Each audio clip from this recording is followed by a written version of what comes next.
तर मित्रांनो, स्पर्धा परीक्षा तयारी करणाऱ्या विद्यार्थ्यांसाठी आनंदाची गोष्ट.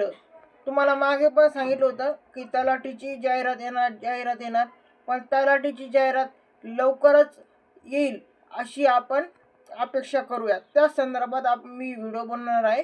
व्हिडिओ बघण्याआधी व्हिडिओला लाईक अँड सबस्क्राईब करा. चला तर, राज्यात गेल्या काही महिन्यांपासून रिक्त असलेली ग्राम महसूल अधिकाऱ्यांची म्हणजेच तलाठीची 1700 पदे भरली जाणार असून त्यासाठी शासनाच्या वतीने प्रक्रिया सुरू करण्यात आली आहे. महसूल मंत्री चंद्रशेखर बावनकुळे यांनी ही माहिती दिली आहे. यामुळे स्पर्धा परीक्षांचा अभ्यास करणाऱ्या उमेदवारांना डिसेंबर अखेरपर्यंतच आनंदाची बातमी मिळण्याची शक्यता तज्ज्ञांकडून व्यक्त केली जात आहे. दरम्यान 2023 सालच्या ग्राम महसूल अधिकाऱ्यांच्या पदभरती परीक्षा आयोजनातील गैरप्रकार आणि नियुक्तीवेळी पेसा क्षेत्रातील पदांची भरतीच्या वेळी उमेदवारांहून राज्यातील 13 जिल्ह्यात समस्या निर्माण झाली होती.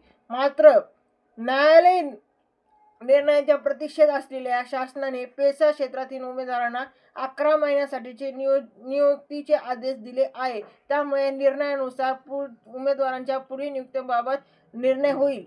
शासन स्तरावर ही भरती प्रक्रिया राबवण्यासाठी नियोजन सुरू आहे. जाहिरात प्रसिद्धीची प्रक्रिया शासन स्तरावरून राबविण्यात येणार आहे. या प्रक्रियेअंतर्गत विविध जिल्ह्यातील रिक्त जागा भरल्या जाणार आहेत. सध्या शासन स्तरावर गेल्या भरतीतील प्रतीक्षा यादीतील उमेदवारांना नियुक्ती देण्याची प्रक्रिया सुरू आहे. म्हणजे आता लवकरच तलाठी भरती होणार आहे. धन्यवाद.